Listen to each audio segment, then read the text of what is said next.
Okay, I want to start off taking a moment of silence after calling for healing, justice, and love to come into our communities, homes, and inner lives. I take this moment to reflect on these qualities and for those who are in my thoughts and intentions today.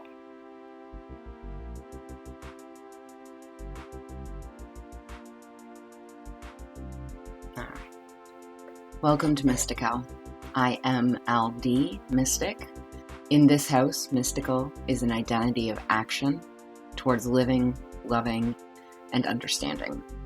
I use the tools of tarot, meditation, writing, contemplation, and prayer to connect with the infinite entity I call God, or the beloved. This is my personal system, and I advocate for every person to question, experiment, and experience their own beliefs. A lot in my life has changed. Y'all might have noticed that I took down my old videos. It's not because I converted to something hateful or fearful, and I'm going to warn you against the danger of demons coming out of pieces of cardboard or paper or some shit. Those videos captured me at a time in my life when I was deeply troubled, and I'm not comfortable sharing them anymore. For those who were around during that time and the friends I made then, thank you so much. I can't even describe all the ways that you all improved my life. I missed making videos and talking to my friends about tarot. So here I am, back again. I could try to do a whole video essay on what's up with my life, but I decided to try something a little different instead and maybe make some new friends along the way. I got this new deck, which I absolutely love, Anonima, Tarot of the Nameless. And instead of interviewing it with a spread, I'd like to try interviewing me with a video. That's as far as I've planned for the interview, so I guess we'll see how it goes. I found this deck in a local metaphysical crystal shop. It is a super adorable little tiny place. It isn't open on Mondays and had been closed for quite some time because the owners had been ill. So I popped in to say hi, welcome back, glad to see them again. And this deck was just sitting there, and the owner let me know it was created by a local artist. I'm not sure how local because their website says Toronto, and that's not where I am anymore. It is stunning. It is gorgeous, and I am so happy I picked it up. It is very me. It's not traditional tarot. It does follow a lot of the Rider Waite, a little bit of Marseille. Note, no Thoth, whatever to speak of. No Aleister Crowley in here. Let's start off. So we've got the Hanged Man. Oh, we've got some jumpers. Hang on. I have the creakiest chair ever. All right, we'll go to those later. But this one, first one, we've got the Hanged Man. Little batty baby. And so in this, we've got that pause, that change of perspective. Oh my God, how has my perspective changed? How perfect. Every single way possible. I have changed my viewpoints on so many things, and they've just opened. They've just expanded. I feel like my willingness to entertain other viewpoints, my open-mindedness has just gone completely beyond what I'd ever expect, what I'd ever thought. So my perspective is very much that I don't know what I know. that's a lot where I stand. I just have no idea anymore, and I'm okay with that. I am all right not knowing. I'm comfortable not knowing. I think that leaves a lot of room for experience, more understanding than knowing. So here's one of the jumpers that we got. Major Arcana, totally making a runner for it. Here is the moon. I do want to point out how beautifully 90s this deck is. Just with the colors, the imagery, and the styling. Love it. That moon looks a little sad though. I'm not really digging that vibe for right now, how I'm feeling. But we got this little crabby guy making his way to the temple. That's making me think about how one of my experiences right now is trying to access my inner castle so to speak. I am trying to find a place of home within myself so that I don't have to rely on anything external necessarily to give me that sense of belonging and fulfillment. I am also reading a book called The Interior Castle by St. Teresa d'Avila. It is all about finding your way into the castle where the beloved God, the divine, lives within ourselves. I love that imagery hugely. My castle is probably a ruined castle that's going to have a couple additions built on the back that are weirdly modern, and a trailer just like hitched up to the side somewhere. But I'm finding my way through it, and I'm adventuring into the hidden rooms and depths and heights that it goes to also. It's very much showing me that, like, I'm on this journey right now. My journey has been both physical across this country of Canada, emotional, definitely, mental without a question. But right now I've been focusing on the spiritual. That's been really my vibe, my jam. I am deeply, deeply into this mystic vibe, as you can tell by me calling this channel mystickAL. I I don't know, I saw God for a brief moment and I need to keep seeing it. And I'm searching for it and I'm trying to find them, be close to them in every day. I am utilizing ceremonial magic as a means of aligning myself with the divine. I am reading various mystics throughout history to really get a sense of what it means to me, what jams with me, and what I am into. I don't really worry too much about the stuff I don't agree with. I just set it aside. The things that I agree with are where the juice is and where I want to flow, where I want to go. I'm in this stream, I'm following it. I don't know where it's going to end up, but there's this majesty inside me that I want to access.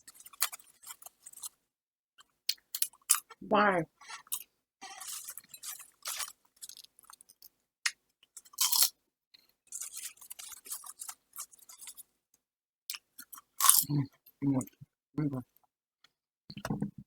Okay, so here's the other jumper. Good lord. Alrighty. It's the High Priestess. So, yeah, that Major Arcana not slowing down is easy. I mean, it's 100% about becoming my own cleric, my own priest, my own priestess. I actually had a beautiful set of beads made for me that were titled Paladin by the artist. I am my highest authority on ritual and practice. I get inspiration from all sorts of places. Love it. Fantastic. But it's up to me. I don't belong to any religion. It's not for me. It's not where I am. Maybe it was where I came from at one point, but it's not where I am. There are a number of deities that I work with, as well as saints, as well as my conception of a unifying being. I do what is right for me and my goals. I have some goals. I actually have some goals, believe it or not. It's hard for me to believe, so that's why I threw that out there. God, look at that monster face. So good. So good. Yeah, dig it.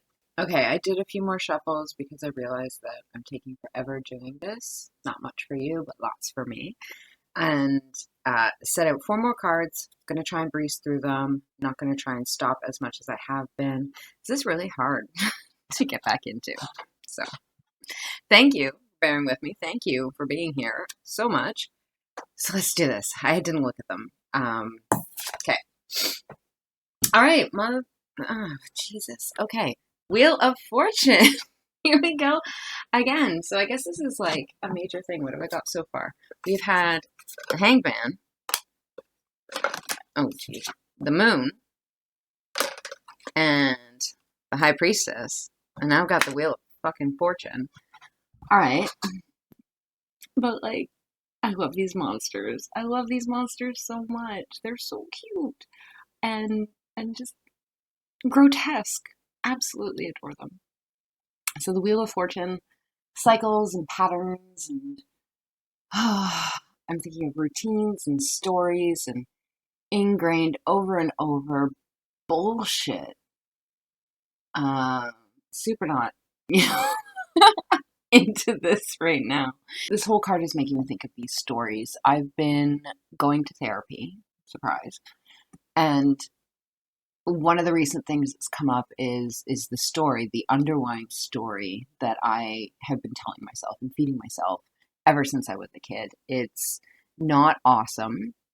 So I've been trying to look at it and put it within parameters that I would understand. A lot of journaling, a lot of brainstorming, a lot of really heavy lifting in my brain. I did not want to look at this stuff. I had to go back to journal entries where I was in it, where I was in the thick of the story, experiencing it before I could actually identify it. I could think about it. My brain did not want to go there. Working with this story, recognizing it, has been incredibly difficult because unless it's running, and I mean like running my life, it's ephemeral, it's slippery, it's escaping me, it's impossible. It's hidden behind a wall that I bang my head against, trying to rip it down with my bloody clawed fingers. You can tell I'm frustrated. And so, like, this just makes me think of that. And so I'm looking at this and I'm like, oh, it's okay. What do we got? Okay. So things have taken a dark turn since I decided to speed this up a little bit. So glad you're here. We've got the Ten of Swords. So the Ten of Swords being a death, an end, completion of a cycle, but also brutal depression. I have had a few Ten of Swords moments in the past few years. There was one major one that I'm not going to go into here too much because it does get really dark. Lots of warnings, lots of flashing lights, and you know, maybe you don't want to hear this story. And you know, maybe I don't even want to tell it. I definitely experienced an ego death moment. It's not something I recommend. It was useful. It became very useful in how I moved forward, but I do have a date that I call my victory lap, that without that day, I would not appreciate every single one that followed after it as much as I do now. I was unwell. I was mentally, emotionally, physically very, and definitely spiritually unwell.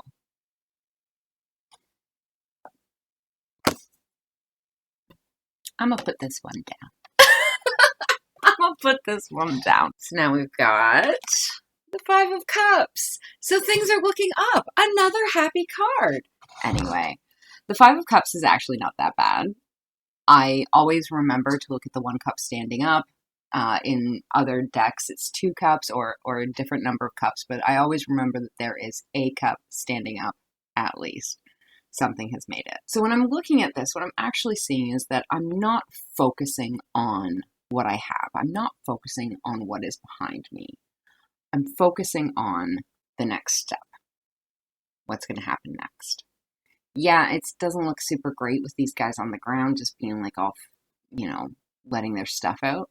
But what I like about this card is that it looks like this dude is, this monster dude, this plague doctor dude is trying to catch the cups that are in the water, trying to get them back. Maybe even not get them back, but get them for the first time. There is a movement. If it's a forward movement, I am here for it. Forward, never backward, and always twirling, twirling, twirling. Last card, the King of Swords. Yeah, okay. I am not the master of my mind. That was a little birdie. I like it. Almost like a chicken. The like white fluffies. I want chickens. I've always wanted chickens. I want chickens even more now.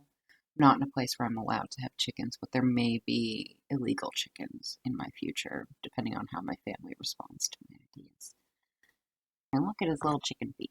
He's got little chicken feet there. Mastery of chickens. That mastery is a bit of a goal, isn't it? My end game right now is never going to be an end. I'm on this journey. It's a journey. I'm enjoying every step of it. Adventures have hard times, good times, fun times, shin splintingly painful times. What I'm working towards right now is mastery of my mind, the king of my own mental castle.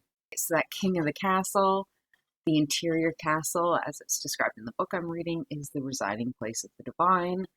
Fun fact, I'm God. No, that sounds crazy, but you're God too. Everything is God. So coming to that realization, like realizing it, feeling it, experiencing it, living it, all of that is my goal right now.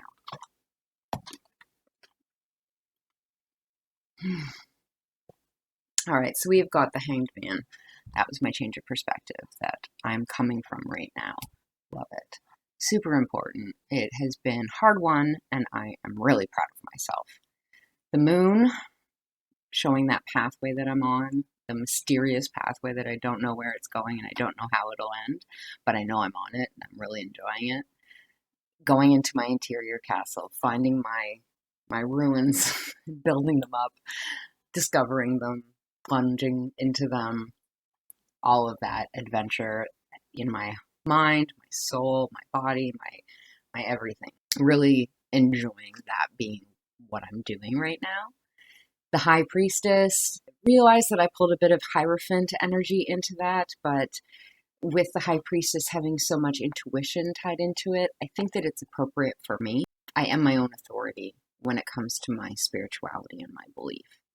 I don't have a guru. I have people that I listen to. I have people that I read, many of them long, long dead.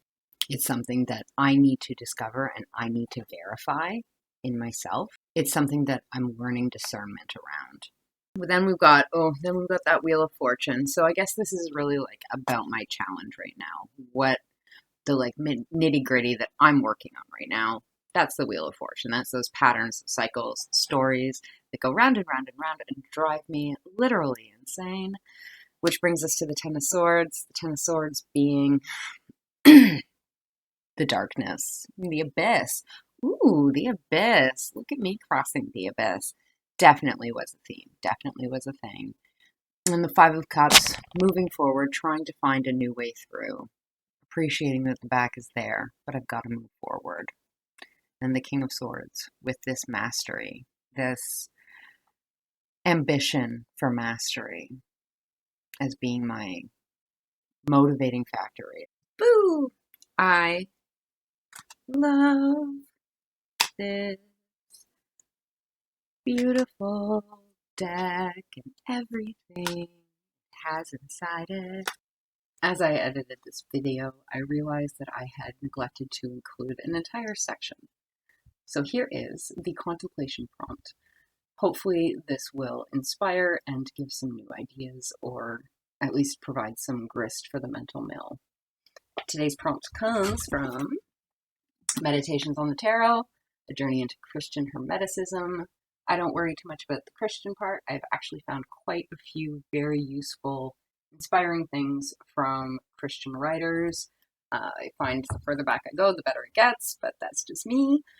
This book was written by Anonymous. I believe that it's been attributed to someone at some point, but frankly, I don't care. It was intended to be written anonymously, and so I'm keeping it within its context. And so the prompt I have for you follows. For the major arcana of the tarot are authentic symbols, i.e., they are magic, mental, psychic, and moral operations, awakening new notions, ideas, sentiments, and aspirations, which means to say that they require an activity more profound than that of study and intellectual explanation. It is therefore in a state of deep contemplation, and always ever deeper, that they should be approached. And it is the deep and intimate layers of the soul which become active and bear fruit when one meditates on the arcana of the tarot. Thanks for checking out this video, friend. I also have a website, Ko-Fi shop, and tiny letter newsletter if you feel so moved. I'd love to hear from you if you'd like to continue the conversation in the comments. Peace out.